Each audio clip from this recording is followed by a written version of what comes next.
Welcome back to my channel. আজকে তোমার ফোনে কিছু লেভেল দেখতে পাচ্ছ, এই লেভেলগুলোর উপর বেস করে আমরা কিছু ঝামেলা করবো। সো দেরি না করে চলো ভিডিও শুরু করা যাক। মিস্টার এক্স জানুয়ারি 1 তারিখে 2022 সালে নগদ 20,000 টাকা, আসবাবপত্র 10,000 টাকা, ঋণ 5,000 টাকা দিয়ে ব্যবসা আরম্ভ করে। তো এখানে এটা যাবেটা কি হবে? যাবেটা হবে ব্যক্তি, ফার্স্ট কথা মনে রাখতে হবে মালিক ব্যবসার উদ্দেশ্যে যা কিছু নিয়ে আসবে সেটা কি মূলধন, আর ব্যবসার শুরুতে যা নিয়ে আসবে সেটা কিন্তু প্রারম্ভিক মূলধন। সো এখানে মিস্টার এক্স ব্যবসার উদ্দেশ্যে নগদ 20,000 টাকা নিয়ে আসছে, আসবাবপত্র নিয়ে এসে 10,000 টাকা, ঋণ নিয়ে এসে 5,000 টাকা। এই সবগুলো কি আমার মূলধন, ঠিক আছে? তাহলে যাবেটা হবে কি নগদ টাকা কেমন সম্পদ, সম্পদ বলে কি হবে ডেবিট হবে। ওকে, নগদ হিসাব ডেবিট, নগদান হিসাব ডেবিট। আসবাবপত্র আসছে সব ব্যবসায় সম্পদ বাড়ছে, তাহলে কি আসবাবপত্র হিসাব ডেবিট।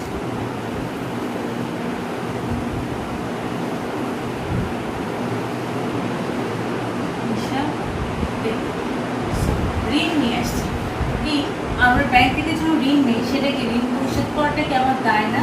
সো দায় যখন বৃদ্ধি পাবে সেটা অবশ্যই কি হবে ক্রেডিট হবে। সো ঋণ হিসাব ক্রেডিট।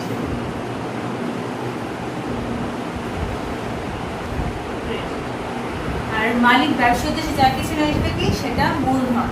সো ব্যবসায় কি মূলধন বাড়ছে, সো মূলধন বাড়লে কি হবে ক্রেডিট, মূলধন হিসাব।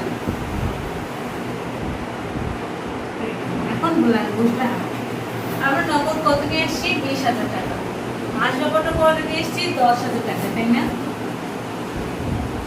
ঋণ নিয়ে এসছি কত টাকা 5,000 টাকা। এখন কত হচ্ছে আসবাবপত্র তো নিয়ে এসছি 20,000 টাকা, আর ঋণ নিয়ে এসছি কত টাকা 5,000 টাকা। আমরা ব্যাংক থেকে যখন ঋণ নিই টাকাটা কি আমাদের ক্যাশে দেয় না? সো ক্যাশ যখন আরো 5,000, তোমার কাছে 20,000 টাকা আছে, আরো 5,000 টাকা তোমাকে দেওয়া হলো, তাহলে কি টাকাটা বাড়লো না? 25,000 টাকা হয়ে গেল। তাহলে কি নগদ সম্পত্তি বাড়লো না 25,000 টাকা। এখন আসবে কি মূলধন, মালিকানা সত্ত্ব, মালিকের অংশ। মালিক ব্যক্তিগত ধরনের মূলধন নিয়ে এসে কত টাকার 20,000 টাকা নগদ নিয়ে এসে, আসবাবপত্র কত দিয়েছে 10,000 টাকা, তাহলে কি টোটাল 30,000 টাকা নিয়ে আসছে। কেমন? এই হচ্ছে হিসাব। সো তোমরা যে বুঝে রাখো, খেয়াল করবে এখানে যাবে তাই ডেবিট পাস এবং ক্রেডিট পাস সবসময় কি কল করবে। কেমন? সো জানুয়ারি 2 তারিখ,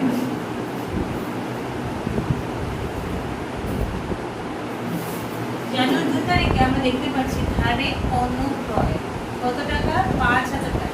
খেয়াল কর পণ্য কথা যখনই আসবে তখন কি ক্রয় হিসেবে সৃষ্টি হবে, আর ক্রয়টা কি আমার খরচ। সো খরচ বৃদ্ধি পেলে কি হবে ডেবিট, মানে ক্রয় হিসাব ডেবিট।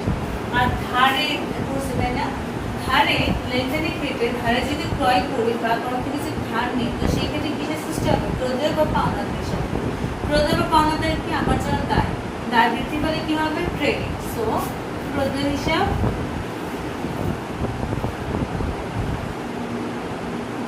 ক্রেডিট। কত টাকা 5,000 টাকা।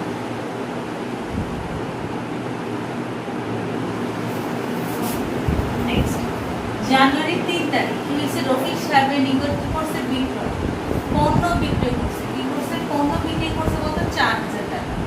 সো আমরা জানি বিক্রয়টি কি আমার জন্য আয়। মনে রাখবা যে কোনো প্রকার দায় এবং আয় বৃদ্ধি পেলে কি হবে ক্রেডিট, আর হ্রাস পেলে ডেবিট। সো বিক্রয় করলে কি আমার আয়, আয় কি হবে তাহলে ক্রেডিট। বিক্রয় হিসেবে কি তাহলে ক্রেডিট দিয়ে রাখবো, বিক্রয় হিসাব ক্রেডিট। আচ্ছা এখানে একটা জিনিস দিচ্ছে সেটা কি দেখো 20% এর মধ্যে কি নগদ করছে, 4,000 এর মধ্যে 20% কে সে নগদে বিক্রি করছে। বিক্রি করলে কি হবে নগদ টাকা বাড়বে না। সো নগদের হিসাব, হিসাব কি ডেবিট। আর 30% চেক, চেক কথা যখনই আসবে তখন কি ব্যাংক হিসাবে সৃষ্টি হবে, তখন কি ব্যাংক হিসাব ডেবিট, হিসাব ডেবিট। খেয়াল করবো নগদ কত পার্সেন্ট করছে 20%, শতকরা বলতে আমরা কত বুঝি 100%। 100% এর মধ্যে আমি 20% কি করছি নগদে করছি, 20% নগদে তার 4,000 20% কত হবে 4000 উপরে 20%, 20/100, 800, তাই না? নগদ কত? 800 টাকা পাইছি। 30% কি করছে? চেক। তাহলে ঠিক সেরকম পার্সেন্টটা পাবা 30/100, 0 3 4 1200। তো ব্যাংকে করতে চেক পাইছি কত? 1200 টাকা। এখন কথা হচ্ছে আমি বিক্রি করছি জন্য কত টাকা? 4000 টাকা। 4000 টাকার মধ্যে 800 টাকা হচ্ছে নগদ পাইছি, 1200 টাকা চেক পাইছি। কত টাকা বাকি আছে আমার? মানে প্রাপ্য হবে। ধারে বিক্রি করলে প্রাপ্য বা দেনদারি সেটা সৃষ্টি হবে। সো প্রাপ্য বা দেনদারি কি? আমার সম্পদ। প্রাপ্য বা দেনদারি কি? সম্পদ। সম্পদ মানে কি? আমার ডেবিট। সো প্রাপ্য হিসাব ডেবিট। কত টাকা? আমার 2000 টাকা তো মাল পাইছে, আর 2000 টাকা কি আমার পেন্ডিং আছে, তাই না?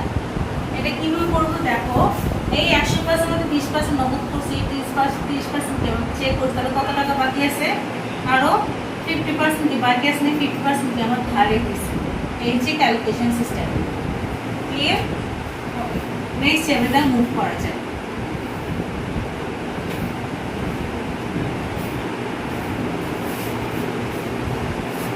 জানুয়ারি 4 তারিখ মালিক কর্তৃক ব্যক্তিগত প্রয়োজনে পণ্য উত্তোলন। আমরা কি বলছিলাম? পণ্যগত যখন আসবে তখন কি প্রয়োজনের সৃষ্টি হবে। আর যেহেতু পণ্য উত্তোলন করছে, তো সেই ক্ষেত্রে হবে উত্তোলন হিসাব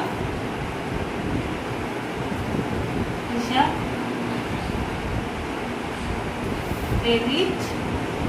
কত টাকা? 500 টাকা। আর ক্রয় হিসাব ক্রেডিট।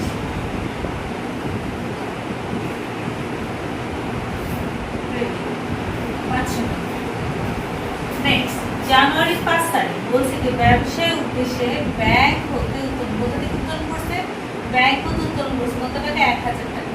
সো ব্যাংকে যখন ব্যাংক জমা থেকে যদি কিছু টাকা উত্তোলন করো তখন কি ব্যাংক জমার পরিমাণ কমবে না? ব্যাংক জমার সম্পদ কমলে কি হবে? ক্রেডিট হবে। ব্যাংক হিসাব ক্রেডিট। আর ব্যাংক থেকে যখন টাকা উঠাবো তখন কি হাতে নগদ অর্থের পরিমাণ কি বৃদ্ধি পাবে? তাহলে কি নগদের হিসাব ডেবিট। হিসাব ডেবিট। কত টাকা? 1000 টাকা। ক্লিয়ার? নেক্সট জানুয়ারি 7 তারিখ স্থায়ী সম্পদের উপর অবচয়। খেয়াল করবে অবচয় সবসময় স্থায়ী সম্পদের উপর কাটতে হয়। স্থায়ী সম্পদগুলো কোনগুলো? যেগুলো আমরা নিত্যদিন কিনি না, যেগুলো মেয়াদ সর্বোচ্চ 1 বছর বা সর্বনিম্ন 1 বছর থেকে 5 বছর 6 বছর এরকম থাকে, সেগুলো স্থায়ী সম্পদ। স্থায়ী সম্পদের কোনটা আছে? জানুয়ারি 1 তারিখ আসবে কত? সো অবচয়ের জন্য একটা ফিক্স যাবে না থাকে, সেটা হচ্ছে যে অবচয় হিসাব ডেবিট। আর পুঞ্জীভূত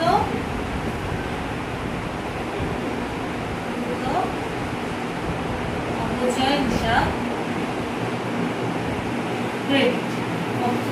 তাহলে কত পার্সেন্ট? 10%। স্থায়ী সম্পদ কত আছে? 10,000। 10,000 10% কত হবে? 1000। এই 1000 এটা মাথায় রাখবে কেমন? সূর্য যখন পূর্ব দিক করবে পশ্চিম দিক আসছে যায়, অবচয়টা ঠিক সেম। ক্লিয়ার? ওকে, নেক্সট 8 তারিখ ব্যাংক চার্জ হাসিল করবে। তুমি ব্যাংকে কিছু টাকা রাখছো, ব্যাংক কি সেখানে একটু চার্জ রাখবে না? তো ব্যাংক হিসাবে কে কখনো বেতন করবে, তাই না? তো সেই ক্ষেত্রে ব্যাংক জমা পরিমাণ কি তাহলে কমে যাবে না? তখন কি ব্যাংক জমার পরিমাণ কমলে কি ব্যাংক হিসাব কি ক্রেডিট হবে না? ব্যাংক হিসাব, কারণ কি ব্যাংক জমার পরিমাণ কমলে কি সম্পদ কমলে ক্রেডিট হবে। আর ব্যাংক চার্জ কি আমার জন্য খরচ, যে কোনো প্রকার সম্পদ এবং খরচ যদি বৃদ্ধি পায় তো সেই ক্ষেত্রে কি হবে? ডেবিট হবে। সো ব্যাংক চার্জ হিসাব ডেবিট। কত টাকা? 450 টাকা। সো আজকে এই পর্যন্ত।